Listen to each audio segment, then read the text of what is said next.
Amados y bendecidos en Cristo, tengan muy buenas tardes. Damos gloria a Dios, siempre con un corazón alegre, con un corazón agradecido, pero ante todo con un corazón expectante para aprender lo que el Señor tiene para nosotros y para poder transmitirlo a ustedes también. Básicamente lo que el Señor pone en nuestro corazón es lo que nosotros transmitimos a ustedes y confiamos que tenga el mismo efecto, que cambie, transforme su vida, que lo haga más victorioso, que lo haga más bendecido y que le permita en cada enseñanza conocer un poco más de ese amor extraordinario que Dios tiene por nosotros, que somos más que su creación, somos sus hijos y somos su iglesia. Entonces, una alegría inmensa poder volver a reunirnos con ustedes. También de comienzo les digo que estamos muy contentos con la aceptación que ha tenido el reto de lectura del Nuevo Testamento en 6 meses. Gloria a Dios por eso. Ya vamos con 20 personas que se han suscrito. Tenemos una persona muy fiel, la profesora Adriana Sierra, muy fiel ahí con el devocional, no, con la lectura. Gracias, profesora, gracias por dejarnos saber que está ahí unida a este reto. Pero de la profesora Sierra, de la profesora Adriana Sierra, le leí como una notica, un meme, una cosa dentro de una de sus redes sociales un día de estos que decía que mientras mis 3 fans existan, yo seguiré publicando. Y bueno, yo sé que no son mis fans, yo sé que no son mi gente, yo sé que no son mis ovejas, yo sé que no son, sencillamente somos el instrumento por medio del cual el Señor nos permite enseñar, porque recuerde que somos la boca del Señor, los ojos del Señor, el cuerpo del Señor, y mientras el Señor nos permite, nos dé ese honor y privilegio de compartir la palabra, y mientras haya personas como la profesora Adriana Sierra, nosotros vamos a estar muy contentos y muy agradecidos, y ahí vamos a seguir publicando, porque nos animamos profundamente de ver que el trabajo, porque es un arduo trabajo de edición, de video, de grabación, de todo lo que hacemos en gastos, en recursos, una cantidad de cosas,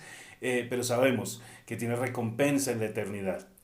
Y sabemos, como también la profesora Adriana nos lo hizo saber, o como Yairita, otra fiel oyente que tenemos televidente ahí del canal, nos lo hizo saber, y es que estamos sembrando para la eternidad, pero también, como lo hemos dicho antes, estamos seguros de que vamos a ver la bondad, la fidelidad y la provisión del Señor en esta tierra. Entonces, seguimos predicando la palabra de Dios, seguimos con el reto. Aquí abajo también hoy les voy a dejar el enlace para que se conecten con la lectura del Nuevo Testamento en 6 meses. Lo pudiéramos haber hecho en 3 meses, pero quedaban demasiado largas las lecturas y no queremos tampoco estresarnos, ni aburrirnos, ni queremos hacerlo bien. Entonces yo pienso que 6 meses, y a la velocidad que va el mundo y a la velocidad que va el tiempo, 6 meses se pasan súper rápido. Entonces vamos a seguir con nuestra lectura del Nuevo Testamento en 6 meses, pero pues ese era un comercial del otro canal. Ahorita aquí, entonces volvemos, se me fueron 3 minutos, perdón. Vamos a seguir con nuestra serie. El Dios que todo lo sabe tiene preguntas. El Dios que todo lo sabe tiene preguntas, y el Señor tiene una pregunta, y yo me senté, estoy sentado hoy, yo me senté porque quiero hacer la idea como que cuando uno, hace mucho tiempo, cuando uno iba a presentar una entrevista, o sea para una embajada, o sea para un trabajo, o sea para, no sé, alguna cosa, que uno fuera a tener una entrevista, pues lo sentaban a uno en una mesa, ¿no? Y se sentaba el entrevistador a un lado y el entrevistado al otro, y entonces el entrevistador empezaba con sus preguntas y el entrevistador a responderlas, y el entrevistador a darse cuenta de ver si sirve, si cumple el perfil, etcétera, etcétera. Pues bien, el Señor se va a sentar con nosotros hoy, y quiero que se haga esa idea en su mente. El Señor se va a sentar con usted hoy y le tiene una pregunta. Y esa pregunta me la ha hecho el Señor a mí.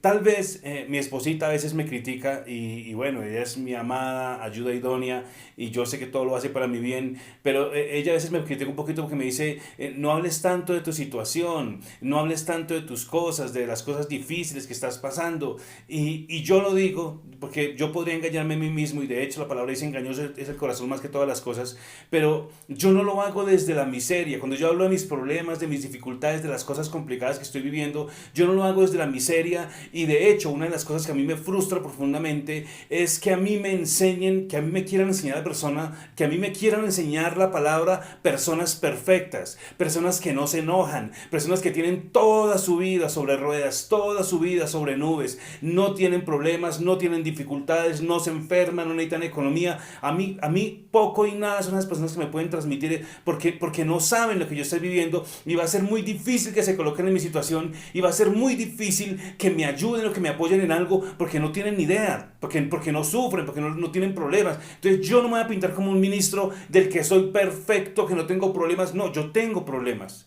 Tengo problemas en mi familia, tengo problemas en mi economía, tengo problemas en mis negocios, tengo problemas con relaciones, con personas, etcétera, etcétera. Y yo lo que quiero mostrar cuando hablo tal vez de mis falencias o de mis debilidades es ponerme al nivel de las personas y es decirle: yo sé lo que estás pasando, yo sé lo que estás viviendo, yo sé lo que es tener angustia económica, yo sé lo que es tener problemas económicos, yo sé lo que es tener problemas tal vez con un vecino, yo sé lo que es tener algún desaire, alguna pérdida y algún destrozo emocional y algo que te rompió la vida. Yo sé porque yo he estado ahí. Entonces cuando yo hablo de eso, yo no hablo para juzgar, yo no hablo para decirle: entonces por favor que algún día sean tan perfectos como yo les pido en el Señor. Yo no voy a hacer eso porque perfecto solamente es Cristo. Entonces, de hecho, el apóstol Pablo, eso le dije a mi esposa también, cuando ella me decía: mi amor, deja de hablar tanto de tus cosas y de tus debilidades y las cosas que estás pasando. Y entonces yo le explicaba por la palabra y le decía: por el apóstol Pablo habló muchas veces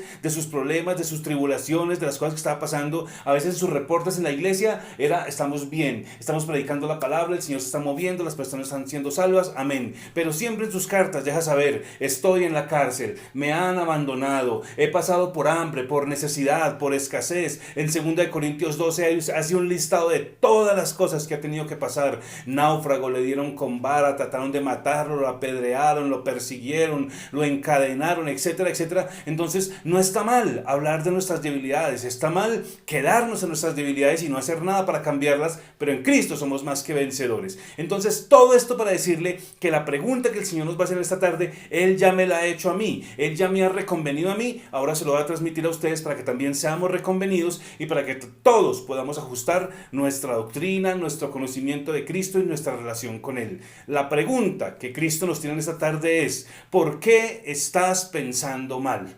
¿Por qué estás pensando mal? Y para esto vamos a leer Mateo, capítulo 9, y nos va a hablar acerca de la sanidad de un paralítico.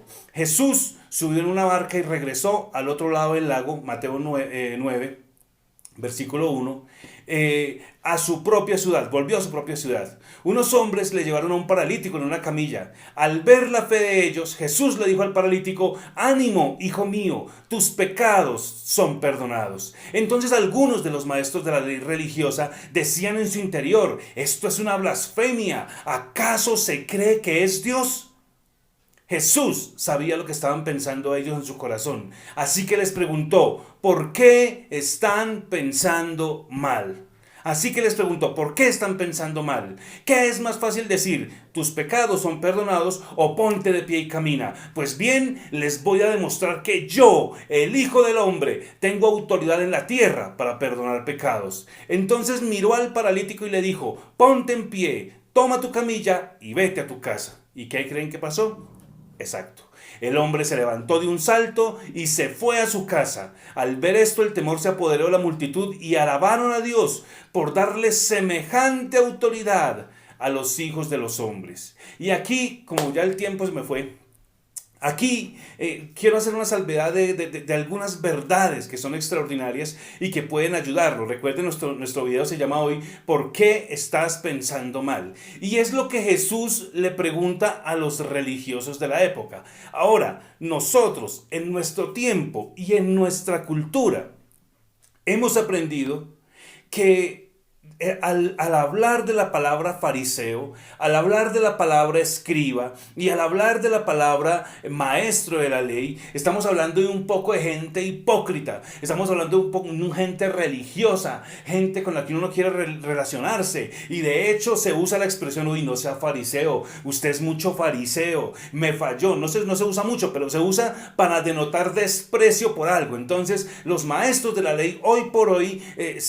al uno mirarlos y al uno hacer referencia de ellos, uno los puede ver como personas malas, como personas a evitar, como personas de las cuales uno no se puede fiar, traicioneros, mentirosos, manipuladores, etc. Pero en el tiempo de Jesús, esta gente eran unas eminencias espirituales. Eran unas eminencias en el sentido de que cuando ellos vienen de mucho tiempo atrás, cuando Israel estuvo cautivo en Babilonia, para no dejar morir su relación, la tradición, la conexión con Dios, entonces se dio lugar, se dio inicio a algo que se llamaban los maestros de la ley, los religiosos de la época, que eran básicamente los que se encargaron de escribir en pergaminos y de escribir en tablas y de escribir en rollos y de escribir en diferentes lugares todas las maravillas que el Señor había hecho. ¿Para qué? Para que el pueblo en la cautividad de Babilonia, donde cayeron por haberse olvidado de Dios, por haber abandonado a Dios,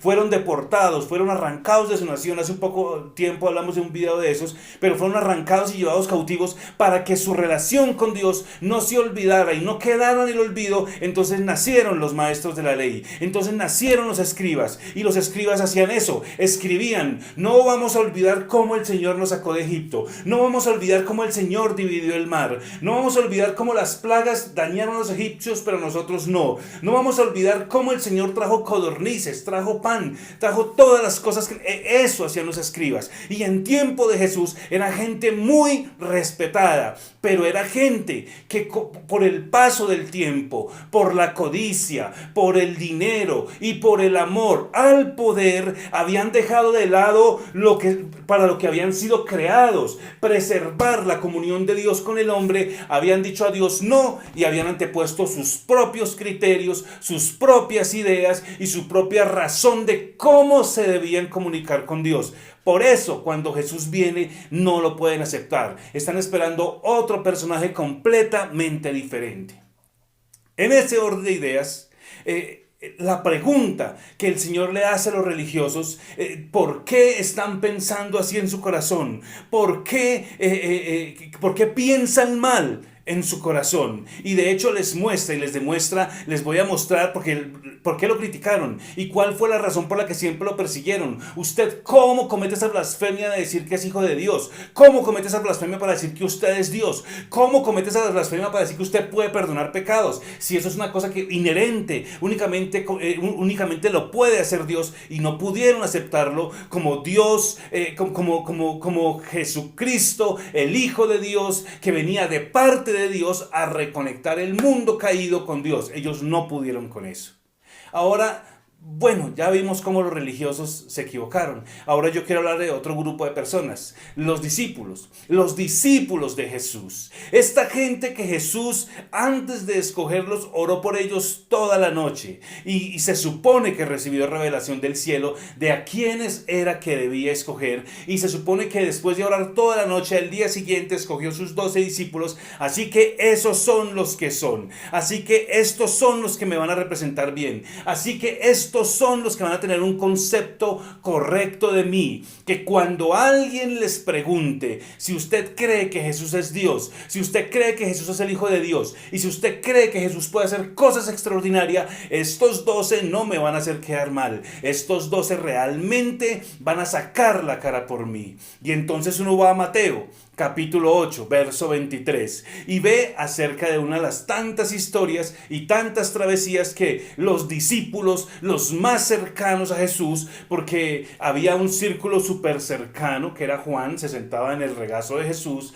Había un círculo más abiertico que era Pedro, Jacobo y Juan, los tres. Había otro círculo que era los 12, habría otro que era los 70, habría otro que era los 140, así, etcétera, etcétera. Pero Jesús está en un círculo cercano de 12. Así que con esos 12 va en una barca, y mira lo que sucede. Jesús entra en la barca, comienza a cruzar, se levanta de repente una gran tormenta, una cosa impresionante. Jesús está durmiendo, lo despiertan de forma brusca. ¿Usted qué piensa de la vida? Nos vamos a morir, mira, a ver, haga algo. Jesús calma la tempestad, y mire el testimonio y mire la convicción tan real que tienen estos 12 discípulos con respecto a Jesús. Y el escritor nos deja claro, Mateo nos deja claro, que son los discípulos los que están hablando ahí. Los discípulos, cuando Jesús calma la tempestad y el mar se calla y enmudece, los discípulos quedaron asombrados y se preguntaron: ¿quién es este hombre? Y Jesús: perdón.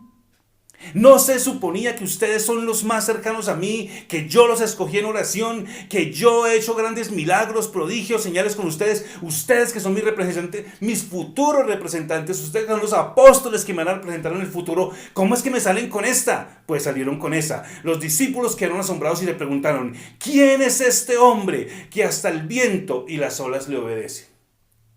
Así que vemos en este examen, 2 de 2 están siendo rajados. Los religiosos perdieron el examen, no pudieron entender, y de hecho no quisieron entender quién era Jesús. Los discípulos, hasta que Jesús se va y hasta que son llenos del Espíritu Santo, se están comportando exactamente igual que los religiosos. Ah, es un hombre, no, sí, claro. Y lo vimos en el video pasado. Pedro, uno de los del círculo más cercano de Jesús, que tuvo la revelación: tú eres el Cristo, el Hijo del Dios viviente. En un momento crucial de la vida de Jesús, cuando está siendo llevado a la muerte, Pedro se olvida de absolutamente todo eso, y Pedro ve a Jesús como un hombre. Es un hombre, no, ya ni modo, lo cogieron, lo van a matar.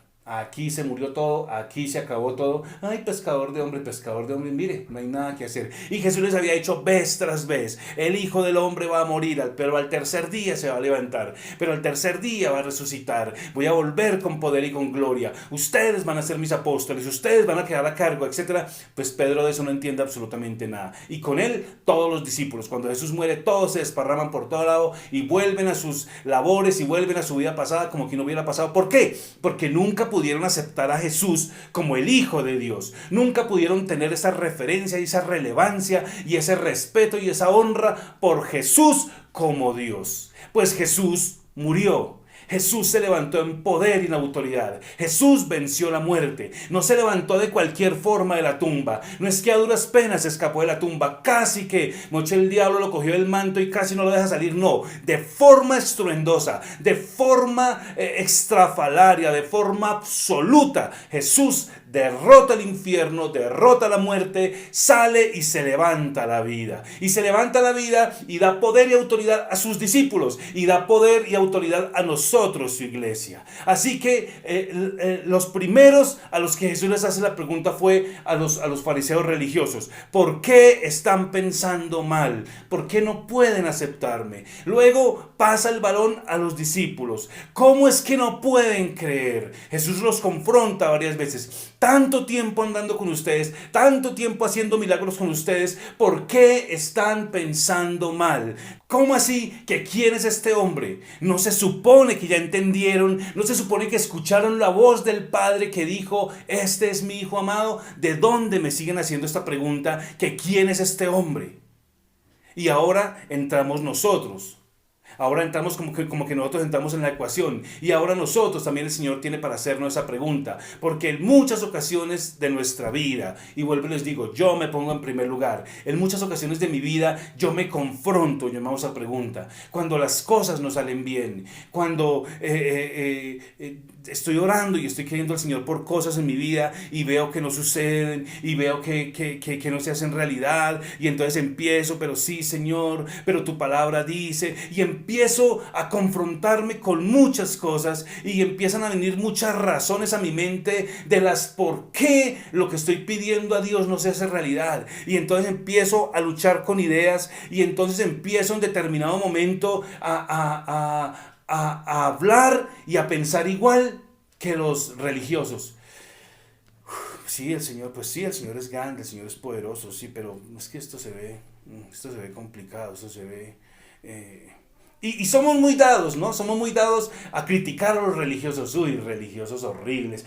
¿Cómo no pudieron creer que Jesús era el Mesías? ¿Cómo no lo pudieron aceptar y lo llevaron a la cruz? Uy, no. Yo los voy a ver allá en el tribunal de Cristo. Yo los voy a ver allá cuando estén y entiendan que ustedes fueron los que mataron a Jesús. Yo los voy a ver. Uy, Pedro, usted negar a Jesús después de tantos milagros y después de tantas cosas, y usted negó a Jesús. Uy, no. ¿Y qué hacemos? Los criticamos, y los criticamos con dureza. Pero nosotros muchas veces, en muchas ocasiones, de forma igual, nos comportamos igual que ellos.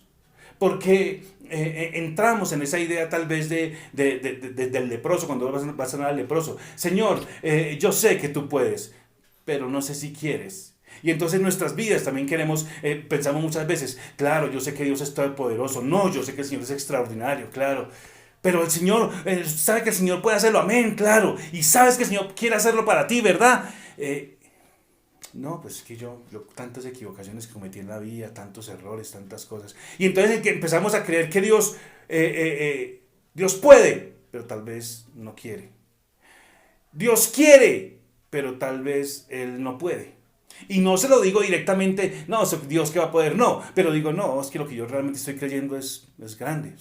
O sea, yo estoy creyendo por algo grande. O sea, ¿de dónde voy a sacar esa millonada? ¿De dónde voy a sacar esa cantidad de dinero? ¿De dónde? Y entonces hablaba con alguien en confianza y le decía, preguntándole una persona que vendía dulces en un bus, ¿cuánto es su día a diario? Y yo decía, y él me decía, no, pues a mí para que me vaya bien, bien, bien, realmente yo tengo que venderme 30.000 pesos. Y yo decía, ¿30.000 pesos?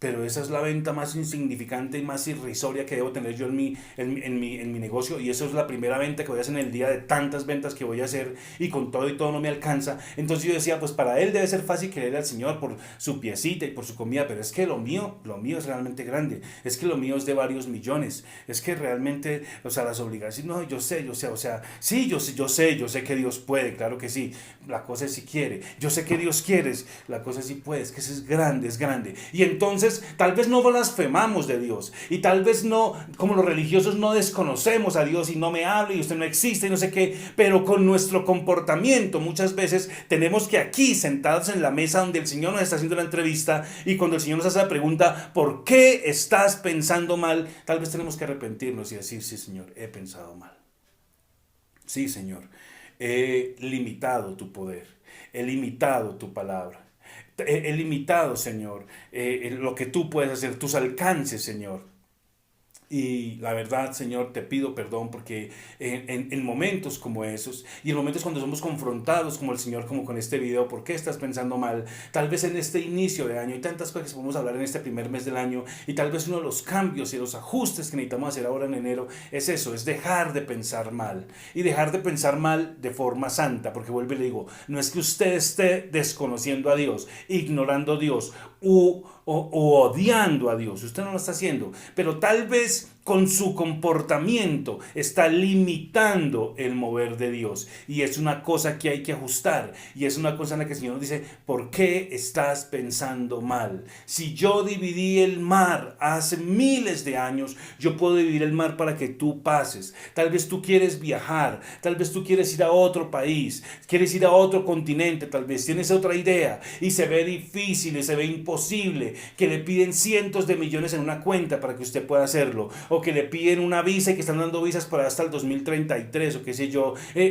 Que esas no sean nuestras limitantes para pensar mal en nuestro corazón. Sí, yo sé que yo quiero ir, pero no, visa hasta el 2033, no, ¿de dónde va a sacar 150 millones de pesos para tener una cuenta de ahorros? No, eso no. No limitemos a Dios, no limitemos a Dios. Un versículo que siempre me ha seguido, y de hecho varias cuentas de correo que tengo las tengo con esa referencia, pero es Jeremías 29:11. El Señor sabe de qué tengo necesidad. Yo sé los pensamientos que tengo para ustedes, pensamientos de paz y no de mal, para darles el fin que ustedes esperan. ¿Qué es lo que usted quiere? ¿Qué es lo que usted espera? ¿Qué es lo que usted desea en su corazón? Si esté alineado con la palabra de Dios, el Señor dice, yo puedo hacerlo, yo puedo abrirte la puerta, tal vez yo puedo hacer que alguien coloque ese dinero en tu cuenta y tú puedas ir y viajar, y sea un testimonio de unas personas que les pasó eso. Alguien les prestó un CDT, tengo un CDT, no sé qué hacer ahí, si quiere lo coloco en su cuenta, y lo colocó en la cuenta, hicieron una entrevista, uy, toda esa plata que tiene, claro, de una,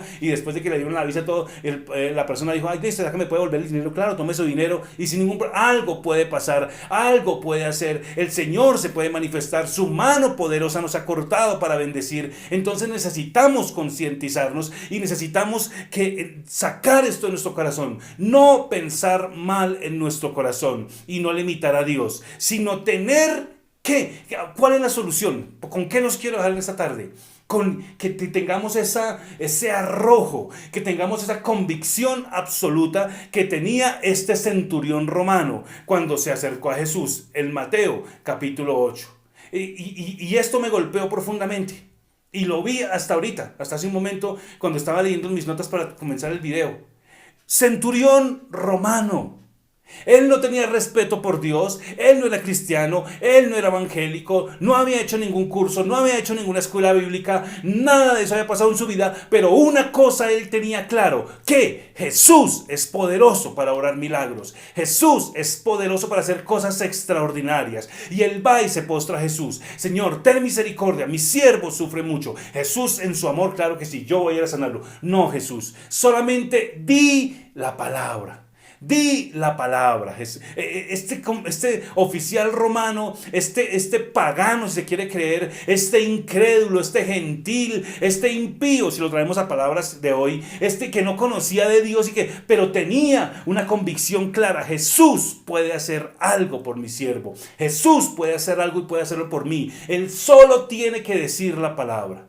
¿Y sabe qué le dijo Jesús? Me encanta, me encanta. Entonces Jesús le dijo al capitán: ve a tu casa, tu siervo sanará así como creíste. Mi pregunta es: ¿qué creyó el centurión romano? Él no creyó que su siervo iba a ser sano. Él no creyó que los religiosos lo podían ayudar. Él no creyó que una ofrenda lo pudiera ayudar, que un curso bíblico lo pudiera ayudar, que una relación y que un récord en una iglesia o en una doctrina 30 años cristiano, nada.